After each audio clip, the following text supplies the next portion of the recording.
statue of a Ptolemaic king.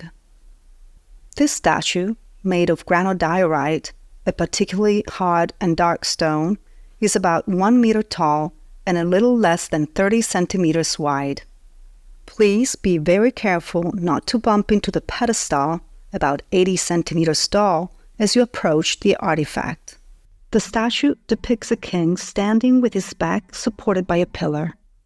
Unfortunately, the statue is missing the lower part of his left leg, from below the knee and both feet. The king's face is rounded. His mouth is slightly smiling, and his nose, which is quite damaged, is narrow at the top and widens at the bottom towards the nostrils. His eyes are slightly slanted, and he has long eyebrows. The ear and the headdress on the king's right side are intact, while the left side has been badly damaged. The headdress is divided into 2 smooth bands, each running down the sides of the face and falling onto the chest.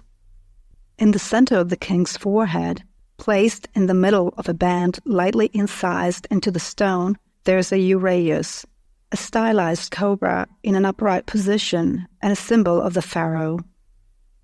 On the statue's chin, you can feel the remains of a long, thin, rectangular shape. This is the king's false beard, which is another royal symbol. The chest and shoulders are well defined, and the abdomen is well outlined. The arms are placed down along the sides of the body and rest against the king's narrow hips.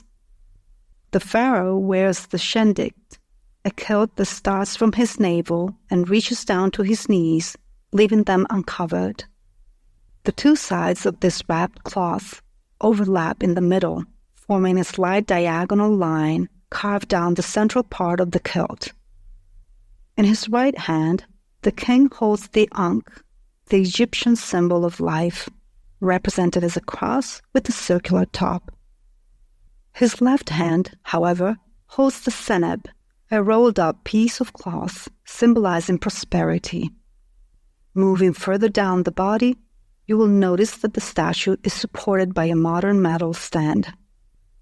Unfortunately, we don't have any information regarding the true identity of this person. The statue forms part of the collection that was purchased by the Savoy family from Bernardino Drovetti. Statues like this one, which we find in a group at the beginning of room 12, perfectly depict the art from the Ptolemaic period, when Egypt came into contact with the Greek civilization after being conquered by Alexander the Great in 332 BCE. Ptolemy, the general and successor of the great Macedonian king, founded a new dynasty of pharaohs. In this period, styles and cultures were mixed to such an extent that pharaohs and queens could be portrayed both in typical Egyptian dress and Greek-style clothing. The last queen of this dynasty was the famous Cleopatra VII.